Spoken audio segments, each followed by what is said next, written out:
Tesla poursuivi pour une défaillance de la suspension après un accident mortel.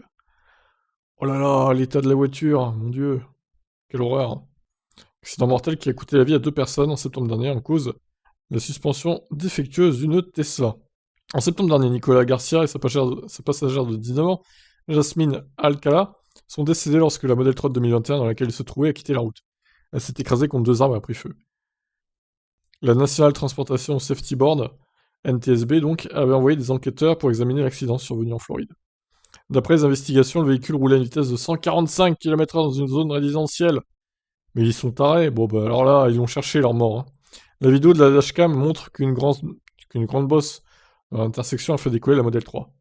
À l'atterrissage, le constructeur a perdu le contrôle, puis a heurté 2 arbres avant de s'enflammer, entraînant la mort des 2 occupants. L'enquête du NTSB n'a jusqu'à présent pas déterminé une défaillance de la suspension ni pourquoi la Model 3 a tourné à gauche si brusquement. L'organisme a seulement indiqué que la voiture a accéléré jusqu'à 145 km/h en 5 secondes. Alors, les familles osent porter plainte, hein, quand même. Le mec roulait à 145 km/h dans une zone résidentielle. Vous allez pas me dire qu'il l'a cherché, sa mort. C'est dur de dire ça, mais je suis désolé. On peut pas incriminer la voiture. 145 km/h. Allô? Tout va bien, quoi. Il aurait pu écraser les gens de la résidence, aussi. Ouais, mais c'est mérité, hein. Sa mort est méritée. La fille, non, du coup, parce qu'elle conduisait pas. Mais le conducteur, sa mort est méritée, je suis désolé. On va encore dire que je dérape, mais non, c'est mérité.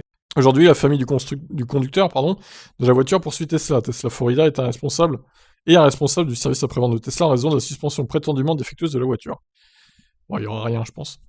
Le véhicule Model 3 de 2021 a été doté d'une suspension défectueuse et déraisonnablement dangereuse, susceptible de provoquer une perte de contrôle dans des conditions de conduite ordinaires et prévisibles, selon la plainte déposée par la famille. Mais quel culot, c'est incroyable.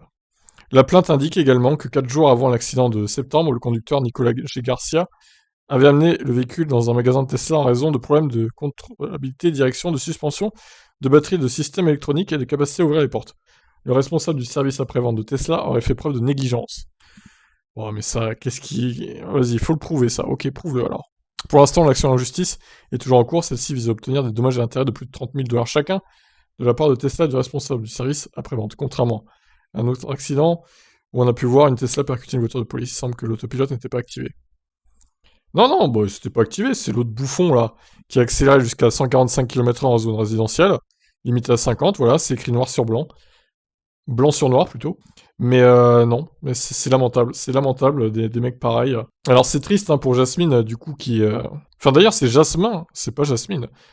Ouais, ça devait être un homme, hein, je pense que c'était pas Jasmine. Bref, on s'en fout. Mais c'est triste pour le passager, en tout cas. Ah non, non, c'est bien passagère, ok. Jasmine, ok, c'est bien ça, j'avais mal lu. Donc c'est triste pour la passagère, mais le conducteur mérite sa mort, clairement. Il avait qu'à pas rouler si vite, ce bouffon.